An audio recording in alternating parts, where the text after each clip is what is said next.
Hello friends, আমি জয়া বিকাশ কিচেনে আপনাদের স্বাগত। আজকে আমি একটা নতুন রেসিপি নিয়ে এসেছি। আপনারা দেখুন, আশা করছি ভালো লাগবে। ভালো লাগলে অতি অবশ্যই লাইক শেয়ার কমেন্টস করবেন। আর নতুন বন্ধু যদি আমার চ্যানেল থেকে থাকেন, তাহলে আমার চ্যানেলটাকে সাবস্ক্রাইব করে আমার পাশে থাকবেন। তাহলে চলুন, আর পুরনো বন্ধু আপনারা যেমন সাপোর্ট করেন সেভাবেই আমাকে সাপোর্ট করবেন।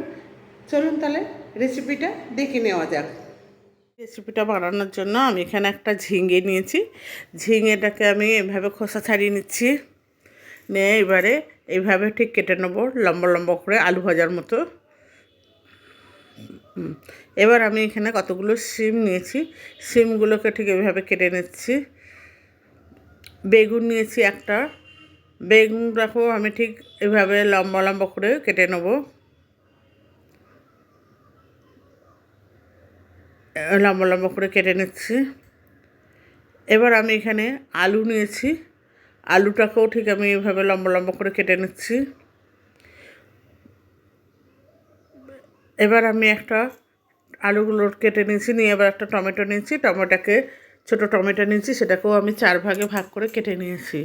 এবার সবজিগুলো সব ধুয়ে নিয়েছি, মানে ধুয়ে কেটেছি। কেটে এবারে এখানে দিচ্ছি লবণ, স্বাদ মতো লবণ দিচ্ছি। এটা আমি কাঁচা রান্না করছি, সুতরাং দেখুন, কেউ স্কিপ করে দেখবেন না, তাহলে কিন্তু বুঝবেন না। এবার আমি এখানে হলুদ গুঁড়ো দিয়ে দিলাম 1 চা চামচের মতো।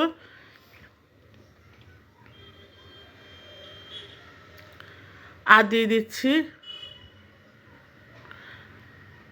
লঙ্কার গুঁড়ো 1 চা চামচের মতো। আমি লঙ্কার গুঁড়ো দেবো, দিয়ে আমি সবজিগুলোকে মাখিয়ে রেখে দেবো। 1 চামচের থেকে একটু বেশি লঙ্কার গুঁড়ো দিলাম, কেন এই সবজিটা একটু ঝাল ঝাল হয়, এই জন্য। দিয়ে সমস্ত সবজিগুলোকে নুন, হলুদ আর লঙ্কার গুঁড়ো মাখিয়ে রেখে দিলাম। আপনারা চাইলে কাঁচা তেলও মাখিয়ে রাখতে পারেন, আমি এখানে কাঁচা তেলটা দিইনি, কাঁচা তেল দিলেও খুব ভালো হয়, সেই জন্য সব মাখিয়ে রেখেছি। এবার একটা পেঁয়াজ নিয়েছি, পেঁয়াজটাকে আমি একটু মোটা মোটা করে লম্বা লম্বা করে কেটে নিচ্ছি। বন্ধুরা প্লিজ, আমি আবার বলছি, আপনারা কেউ স্কিপ করে দেখবেন না, এটা একটা দারুণ রেসিপি, গরম ভাতের সাথে খুব ভালো লাগে। আপনারা দেখুন, পুরোটা দেখে যদি ভালো লাগে তাহলে অতি অবশ্যই লাইক শেয়ার কমেন্টস করবেন। এবং নতুন বন্ধু থেকে থাকলে আমার চ্যানেলে, তাহলে আমার চ্যানেলটাকে সাবস্ক্রাইব করে আমার পাশে থাকবেন। আর যদি ফেসবুক থেকে যদি দেখেন, তাহলে আমার পেজটাকে ফলো করে নেবেন। পুরনো বন্ধুরা যেভাবে এতদিন সাপোর্ট করেছেন সেভাবেই আমার পাশে থাকবেন। এবার এখানে আমি কতগুলো কাঁচা লঙ্কা দিয়ে দিলাম ভেঙে ভেঙে, আপনারা চাইলে ছিঁড়ে দিতে পারেন, আমি এখানে ভেঙেই দিলাম। এবার আমি একটা মিক্সার বাউল নিচ্ছি, তাতে আমি 1 চা চামচের মতো রাঁধুনি আর আর দিয়েছি 1/2 চা চামচের মতো জিরে, গোটা জিরে।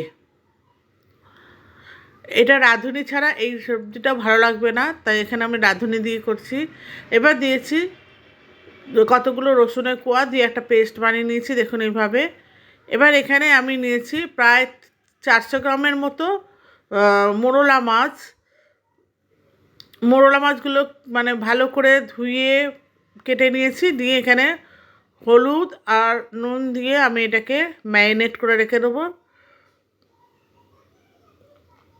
নুন আর হলুদ দিয়ে আমি ম্যারিনেট করে নিচ্ছি। এবার আমি ওভেনে একটা কড়াই বসিয়ে দিয়েছি, কড়াইতে আমি তেল দিয়ে দেবো। আমি এখানে সাদা তেল ইউজ করেছি, আপনারা চাইলে সর্ষের তেল ইউজ করতে পারেন, এটা সর্ষের তেলেও করা যায়, তবে আমি এখানে সাদা তেল ব্যবহার করেছি। এখানে আমি 2 থেকে 3 চা চামচের মতো সর্ষের তেল নিয়ে নিচ্ছি।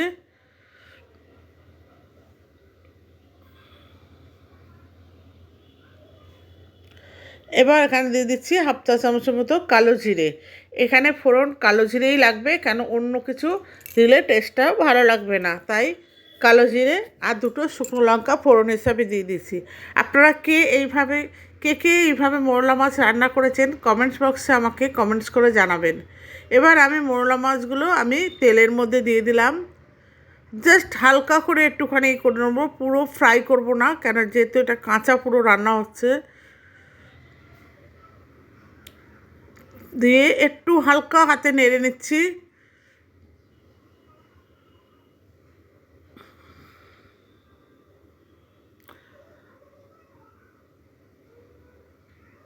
এভাবে হালকা হাতে আমি একটু নেড়ে নিলাম, কেন আমি ডিপ ফ্রাই বা এমনি ফ্রাই করছি না, সেই জন্য।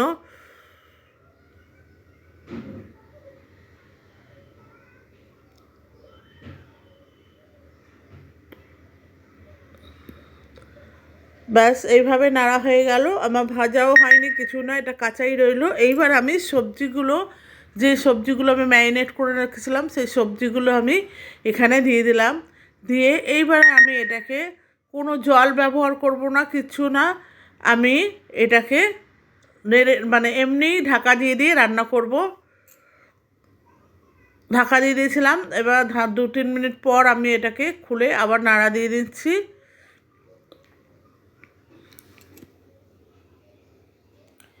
এভাবে হালকা হাতে নাড়বো, নাহলে মাছগুলো পুরো ভেঙে নষ্ট হয়ে যাবে। যেহেতু ভাজা না কাঁচা, সেই জন্য এটা ভেঙে যাবে, তাই আমি হালকা হাতে এগুলোকে নেড়ে ছেড়ে দিচ্ছি, উল্টে পাল্টে দিচ্ছি।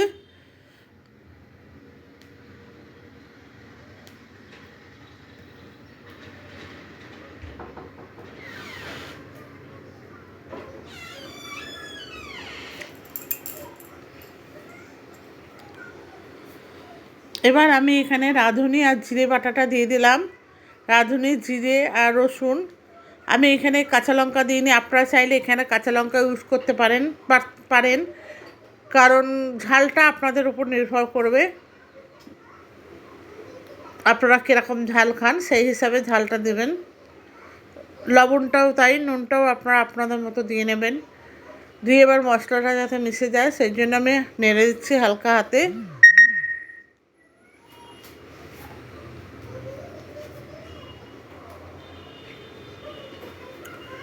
এবার আমি এখানে আবার ঢাকা দিয়ে দেবো, কেন আমি সম্পূর্ণ রেসিপিটা ঢেকেই রান্না করব, যেহেতু কোনো জল ইউজ করছি না। আমার এটা সেদ্ধ হয়ে এসছে প্রায়। এবার আমি আবার একটু নেড়ে দিচ্ছি। আলুও সিদ্ধ হয়ে গেছে, সব সবজিগুলো মোটামুটি সেদ্ধ হয়ে গেছে। আমি আর একটু ঢেকে রান্না করব 2-3 মিনিট। আবার আমি ঢাকনাটা খুলে নিলাম, কেন একটু মাঝে মাঝে নাড়লে তলায় লেগে যেতে পারে, তাই জন্য। আর রান্নাটা সম্পূর্ণ ধিমি আঁচে হবে, একদম লো ফ্লেমে।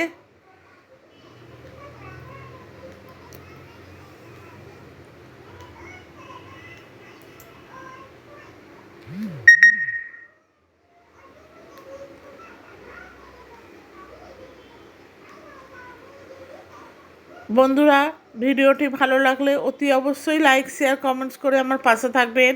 আর পাশে থাকা বেল আইকনটা অতি অবশ্যই প্রেস করবেন, কারণ আমি যখন কোনো ভিডিও আপলোড করব সবার প্রথম আপনাদের কাছে পৌঁছায়। আমার রেসিপিটা প্রায় হয়ে গেছে। এই মোরলা মাছের চচ্চড়ি আপনারা বাড়িতে বানিয়ে দেখবেন, ভীষণ ভীষণ ভালো হয় খেতে, গরম ভাতের সাথে। বানিয়ে আমাকে কমেন্টস করে জানাবেন যে কেমন লাগলো এবং কেমন হলো। আমার চ্যানেলটাকে যদি সাবস্ক্রাইব না করে থাকেন তাহলে আমার চ্যানেলটা সাবস্ক্রাইব করার অনুরোধ রইল। এবার আমি ফ্লেমটাকে বন্ধ করে দিয়ে আমি একটা পাত্র নিয়ে নিয়েছি, পাত্রের মধ্যে আমি ঢেলে নিচ্ছি পরিবেশনের জন্য।